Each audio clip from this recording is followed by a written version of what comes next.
नमस्कार, स्वागत है आप सभी का दूरदर्शन समाचार आप देख रहे हैं और देश दुनिया की ताजा तरीन खबरों को लेकर हाजिर हूं मैं कृतिका। और बुलेटिन की शुरुआत करेंगे। सबसे पहले नजर डालेंगे हेडलाइंस पर।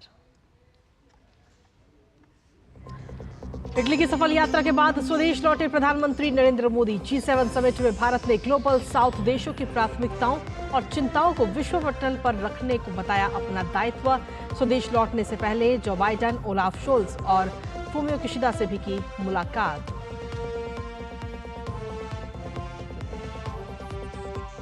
उत्तर भारत में भीषण गर्मी से फिलहाल राहत नहीं। मौसम विभाग ने पंजाब, हरियाणा समेत 14 राज्यों में अगले 4 से 5 दिन तक लू का अलर्ट किया जारी। दिल्ली में प्रदूषण कम करने के लिए समर एक्शन प्लान पर आज से काम होगा शुरू।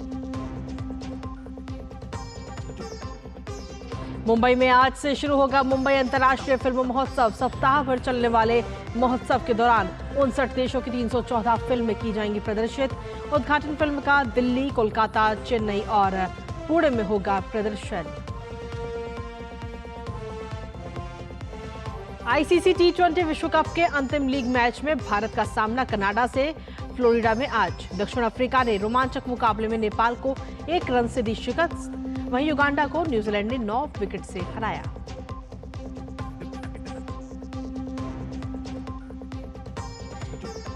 यूरो 2024 में मेजबान जर्मनी की धमाकेदार शुरुआत। पहले मैच में स्कॉटलैंड को 5-1 से दी करारी शिकस्त। आज हंगरी, स्विट्जरलैंड और स्पेन, क्रोएशिया के बीच होगा मुकाबला। तो ये थी 10 बजे की प्रमुख हेडलाइंस और प्रमुख हेडलाइंस के बाद अब खबरों में विस्तार से बात करेंगे।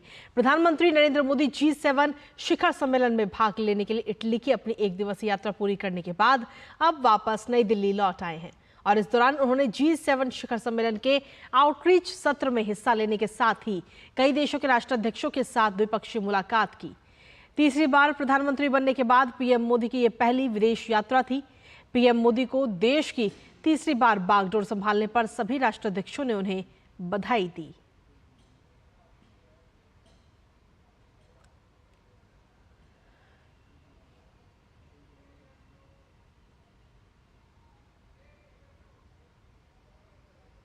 तो आपको बता दें कि प्रधानमंत्री मोदी अब इटली में G7 शिखर सम्मेलन के दौरान विश्व मंच पर भारत का दृष्टिकोण प्रस्तुत किया और इससे संबंधित वीडियो भी उन्होंने सोशल मीडिया प्लेटफॉर्म पर साझा किया है। ये वीडियो आपको दिखाते हैं।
तो प्रधानमंत्री की तीसरी बार शपथ लेने के बाद में ये पहली विदेश यात्रा रही और इटली वो पहुंचे। एक दिवसीय यात्रा थी और इस एक दिवसीय यात्रा की एक छोटी सी झलकी जो है वो इस वीडियो के जरिए प्रधानमंत्री ने दिखाई अपने एक पोस्ट के जरिए।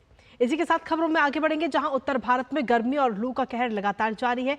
देश में उत्तर प्रदेश का प्रयागराज सबसे गर्म शहर रहा, जहां अधिकतम तापमान 46.9 डिग्री सेल्सियस दर्ज किया गया। मौसम विभाग ने उत्तर प्रदेश के अलग अलग जगहों पर 18 जून तक लू का रेड अलर्ट जारी किया है। तो वहीं हरियाणा, चंडीगढ़, दिल्ली, पूर्वी मध्य प्रदेश के कुछ हिस्सों सहित पश्चिम उत्तर प्रदेश, दक्षिण बिहार के अलग अलग हिस्सों में अधिकतम तापमान 45 डिग्री सेल्सियस के पास रहा। हिमाचल प्रदेश, उत्तराखंड, ओडिशा और गांगे पश्चिम बंगाल में अधिकतम तापमान 43 डिग्री सेल्सियस के पास रहा। मौसम विभाग ने उम्मीद जताई है कि 18 जून तक प्री मानसून बारिश हो सकती है, जिसके बाद ही गर्मी और लू से राहत मिलने की उम्मीद है।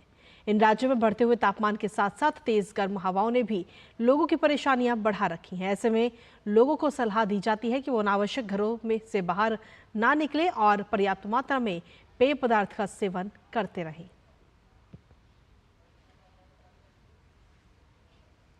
अब बात करते हैं राजधानी दिल्ली की, जहां प्रदूषण कम करने के लिए दिल्ली सरकार ने समर एक्शन प्लान जारी किया है।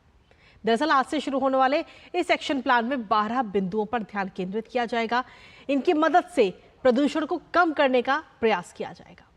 पर्यावरण मंत्री गोपाल राय ने बताया कि दिल्ली वालों के सहयोग से प्रदूषण स्तर में काफी सुधार आया है। इसमें और सुधार के लिए प्लान तैयार किया गया है। एक्शन प्लान के तहत धूल प्रदूषण, कूड़ा जलाना और औद्योगिक प्रदूषण रोकने सहित कई क्षेत्रों में कड़े कदम उठाए जाएंगे। इसके अलावा हरियाली बढ़ाने, झीलों के विकास और पड़ोसी राज्यों से संवाद समेत अन्य कदम भी उठाए जाएंगे। दिल्ली में 15 जून से 30 जून तक एंटी डस्ट कैंपेन भी चलाया जाएगा। दिल्ली में अलग अलग एजेंसियों की 580 पेट्रोलिंग टीम निरीक्षण करेंगी कि निर्माण साइट्स पर डस्ट नियम फॉलो हो रहे हैं या फिर नहीं। इसके अलावा ओपन बर्निंग से निपटने के लिए 573 टीमों को तैनात किया जाएगा। लैंडफिल साइट के लिए अलग से एसओपी बनाई गई है। उद्योग के कचरे से निपटने के लिए 33 टीमें तैनात की जाएंगी। सॉलिड वेस्ट मैनेजमेंट पर फोकस किया जाएगा। कूड़े के पहाड़ को खत्म करने के लिए मॉनिटरिंग सिस्टम स्ट्रांग करने के लिए सलाह एमसीडी को भी दी जाएगी। दरअसल 24 मई से 12 जून के बीच दिल्ली का एक्यूआई इंडेक्स मॉडरेट और पुअर कैटेगरी में था। 15 जून से 15 सितंबर तक गर्मी के प्रदूषण से निपटने के लिए ये एक्शन प्लान एक्टिव रहेगा। और डीडी न्यूज पर खबरों का सिलसिला लगातार जारी। फिलहाल वक्त एक छोटे से ब्रेक का। वो मिस्टर विकास की फाइल आप पॉलिसी बाजार। मैम, आपका हेल्थ इंश्योरेंस क्लेम अप्रूव हो गया है। अब आप सर को घर ले जा सकती हैं। क्लेम के टाइम पे हमेशा आपकी हेल्प को तैयार। पॉलिसी बाजार, 1 करोड़ का हेल्थ इंश्योरेंस सिर्फ 390 रुपए महीने से शुरू। Curiosity can take you to some out of the world places. Took me to the moon today. Curious about this place? Scan this QR code before I take it off with my Seat tires. Seat, crafted for the curious. Doctor ortho oil के regular massage से joint healthy रहते हैं। और अगर problem बहुत पुरानी है तो डॉक्टर ऑर्थो कैप्सूल्स साथ लेना ना भूलें। अब दर्द भी घुटने टेकेगा। बात जब पीढ़ियों के लिए बनने वाले घर की हो तो जिम्मेदारी बड़ी हो जाती है। गैलेंट समझता है ये जिम्मेदारी। अब डबल एम रिब्स के साथ गैलेंट एडवांस टीएमटी रीबार, निर्माण का रियल हीरो। और ब्रेक के बाद एक बार फिर से स्वागत है आप सभी का। खबरों में बढ़ेंगे आगे, जहां एक और देश के उत्तरी भाग जहां गर्मी और लू की चपेट में है, तो वहीं दूसरी ओर कुछ जगहों पर झमाझम बारिश के साथ मौसम ने अपना रुख बदला है। दरअसल हरियाणा में रेवाड़ी की कई जगहों पर बारिश के बाद लोगों को गर्मी से राहत मिली है। तो वहीं उत्तराखंड में बद्रीनाथ मंदिर और केदारनाथ मंदिर के पास भी बारिश हुई है। पूर्वोत्तर में अरुणाचल प्रदेश में आज बारिश होने के साथ साथ अगले 2 से 3 दिनों तक भारी बारिश होने की संभावना है। असम और मेघालय में भारी बारिश का रेड अलर्ट जारी किया गया। मौसम विभाग ने उत्तराखंड, सौराष्ट्र, कच्छ, मराठवाड़ा, कोंकण और गोवा के लिए भी बारिश का ऑरेंज अलर्ट जारी किया है। साथ ही उप हिमालय, पश्चिम बंगाल और सिक्किम के अलग अलग हिस्सों में भी भारी बारिश होने की उम्मीद है। तो वहीं 16 से 18 जून तक इन क्षेत्रों में बारिश का रेड अलर्ट जारी किया गया। तो देश की राजधानी दिल्ली जहां इन दिनों गर्मी और लू की चपेट में है, वहीं दूसरी तरफ जल संकट से भी परेशान है। प्रचंड गर्मी और पानी के लिए पड़ोसी राज्यों पर निर्भरता के कारण दिल्ली की लगभग 3 करोड़ आबादी को परेशानी का सामना करना पड़ रहा है। ऐसे में दिल्ली के विभिन्न इलाकों में टैंकरों से पानी की सप्लाई की जा रही है। दिल्ली के मैदानगढ़ी में टैंकरों के जरिए लोगों को पानी की आपूर्ति की जा रही है। घंटों तक वाटर टैंकरों का इंतजार करने के बावजूद भी लोगों को पानी नहीं मिल पा रहा और हालात ये हैं कि लोग पानी के टैंकरों पर चढ़ जा रहे हैं। दिल्ली के वसंत विहार इलाके के सी ब्लॉक में आज सुबह अचानक आग लग गई। आग लगने की जानकारी मिलते ही दमकल की कई गाड़ियां वहां मौके पर पहुंची और आग पर काबू पा लिया गया। हालांकि इस घटना में किसी के हताहत होने की कोई खबर नहीं है और फिलहाल हालात नियंत्रण में हैं।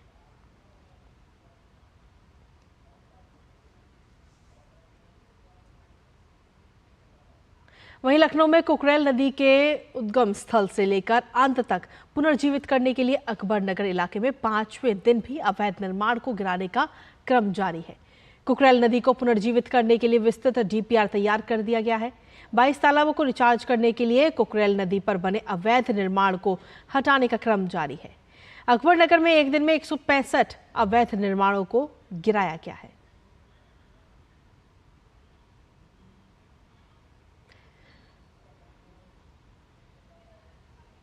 कुकरेल नदी के उद्गम स्थल से लेकर अंत तक पुनर्जीवित करने के लिए यूपी की राजधानी लखनऊ में अवैध निर्माण को गिराने का जो क्रम है वो लगातार जारी है और इसी सिलसिले में लखनऊ विकास प्राधिकरण के वीसी इंद्रमणि त्रिपाठी से बातचीत की हमारे संवाददाता आशुतोष शुक्ला ने। क्या कुछ कहना है उनका, आपको सुनाते हैं।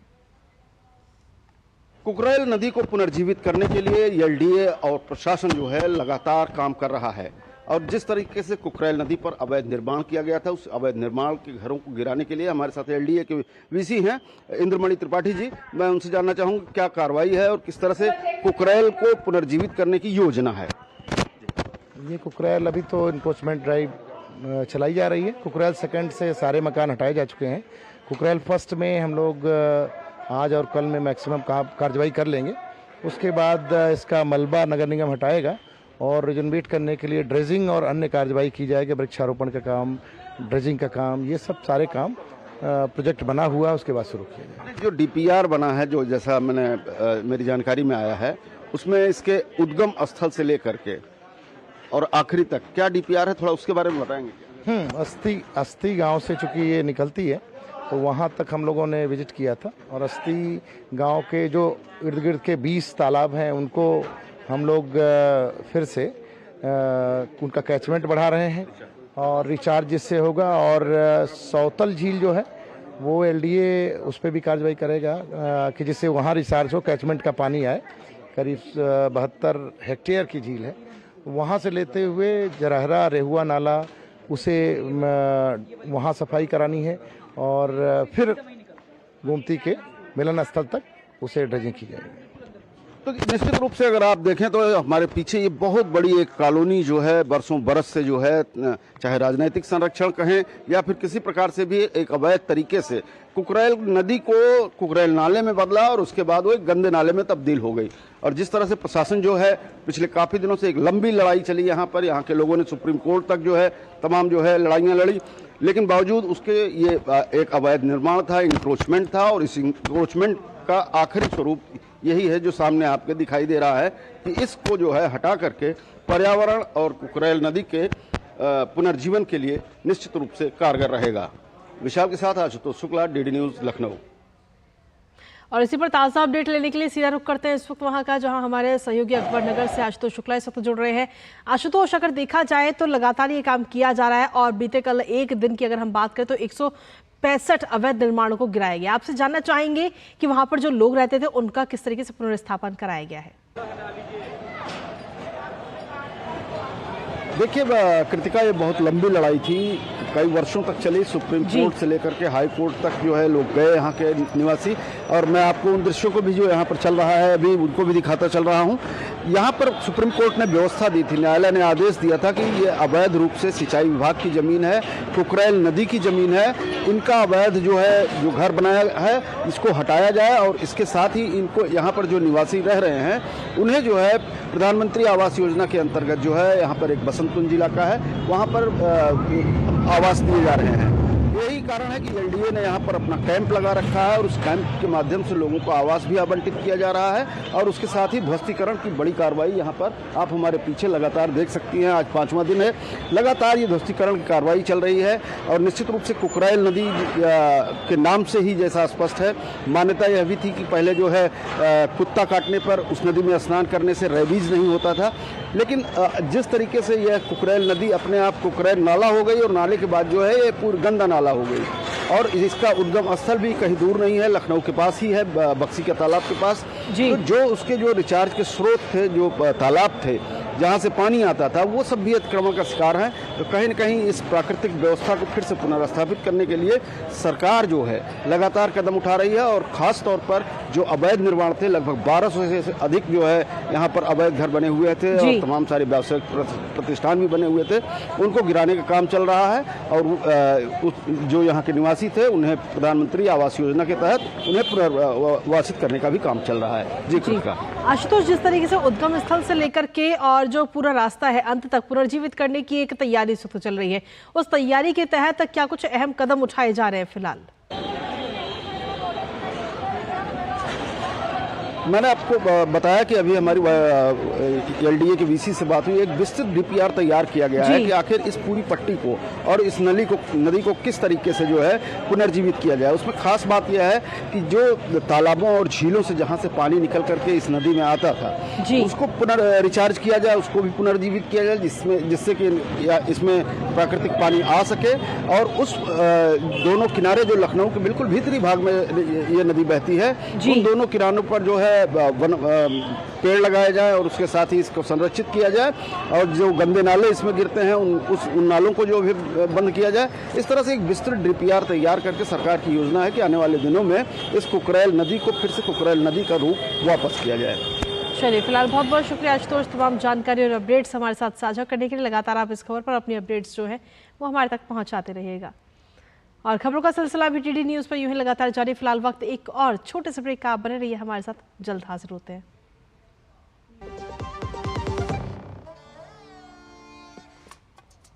देखो यार, जिंदगी का कोई भरोसा नहीं, पता नहीं कब फोटो पे हार चढ़ जाए और फैमिली का फ्यूचर, बच्चों की पढ़ाई खतरे में पड़ जाए। तो आज ही पॉलिसी बाजार से 1 करोड़ का टर्म लाइफ इंश्योरेंस कराओ, सिर्फ 525 रुपए महीने से शुरू। तुझे तगड़ा इंसेंटिव मिला है, क्या प्लान है? सोच रहा हूँ गवर्नमेंट सिक्योरिटीज में इन्वेस्ट करूँ। बिल्कुल सही सोच रहे हैं आप। अब गवर्नमेंट सिक्योरिटीज में इन्वेस्ट करना आसान हो गया है। पर कैसे? आरबीआई रिटेल डायरेक्ट स्कीम में बिना ब्रोकर के आप इन्वेस्ट कर सकते हैं और आपको आपकी पूंजी पर मिलेगी रिटर्न्स।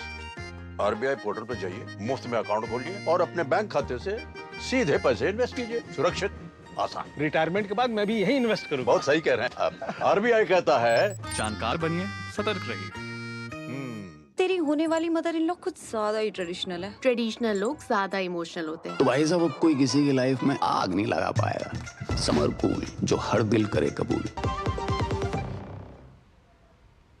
और ब्रेक के बाद एक बार फिर से स्वागत आप सभी का। खबरों में बढ़ेंगे आगे, जहां प्रवर्तन निदेशालय ने उत्तर प्रदेश के सहारनपुर में 121 एकड़ में बनी 4,440 करोड़ की ग्लोबल यूनिवर्सिटी को मनी लॉन्ड्रिंग मामले में कुर्क कर लिया है। पूर्व एमएलसी हाजी मोहम्मद इकबाल ने अवैध रेत खनन के जरिए कमाए हुए 500 करोड़ से अब्दुल वाहिद एजुकेशनल ट्रस्ट के तहत ये यूनिवर्सिटी बनाई थी। हाजी मोहम्मद इकबाल फिलहाल देश से फरार है और अदालत ने उसे भगोड़ा घोषित किया हुआ है। और चलिए खबरों में आगे बढ़ते हुए अब बात कर लेते हैं योग की।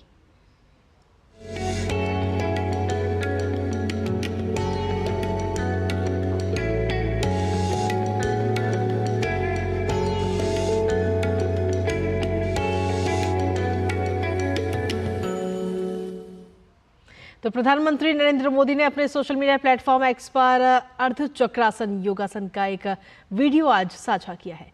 अर्धचक्रासन का नियमित अभ्यास शरीर को स्वस्थ रखने में बहुत ही मददगार है। ये हृदय को सेहतमंद रखता है और रक्त संचार को भी बेहतर बनाता है। आइए आपको दिखाते हैं ये वीडियो। अर्धचक्रासन, इस आसन को करते समय आपके शरीर की स्थिति आधे चक्र जैसी यानी पहिए के समान गोलाकार में आ जाती है। इस आसन को करने के लिए सबसे पहले सीधे खड़े हो जाएं और अपने दोनों हाथों से अपनी कमर को सहारा दें। ध्यान रखें कि आपकी सभी उंगलियां जुड़ी हुई हों ताकि आपकी कमर को अच्छे से उसकी पकड़ मिल सके। अब एक गहरी सांस लेते हुए धीरे धीरे अपने सर को पीछे की ओर झुकाएं। सर को इतना झुकाएं कि आपको आपकी गर्दन की मांसपेशियों पर खिंचाव महसूस हो। सामान्य रूप से सांस लें और छोड़ें।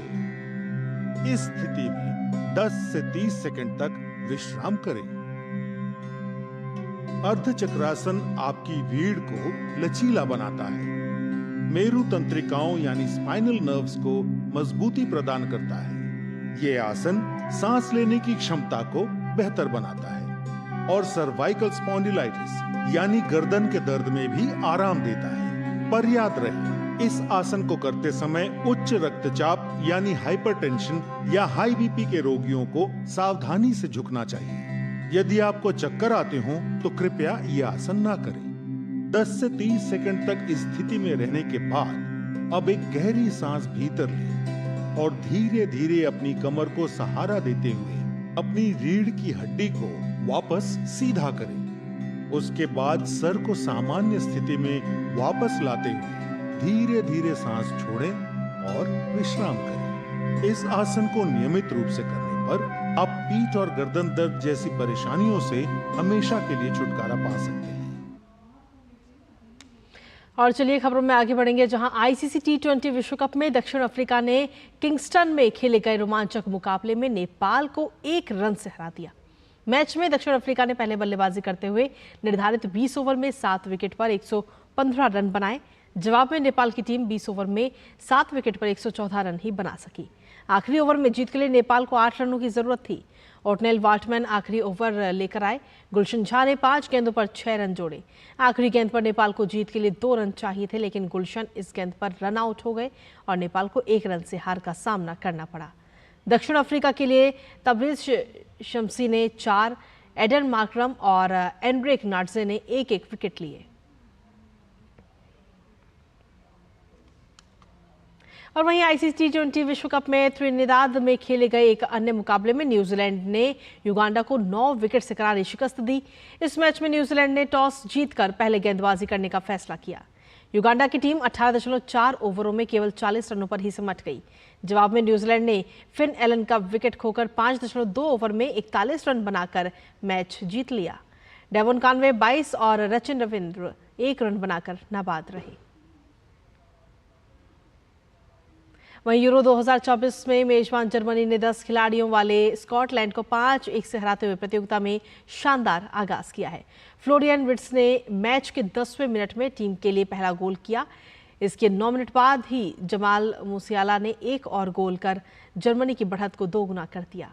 मैच के अतिरिक्त समय में स्थानापन्न खिलाड़ी एम्रे कैन ने 20 गज की दूरी से शानदार गोल कर जर्मनी की 5-1 से जीत सुनिश्चित कर दी। यूरो 2024 में आज पहले मैच में हंगरी का सामना स्विट्जरलैंड से होगा, तो वहीं दूसरे मैच में स्पेन का सामना क्रोएशिया से होगा। और इसी के साथ फिलहाल मेरे साथ इस बुलेटिन में इतना ही। नमस्कार।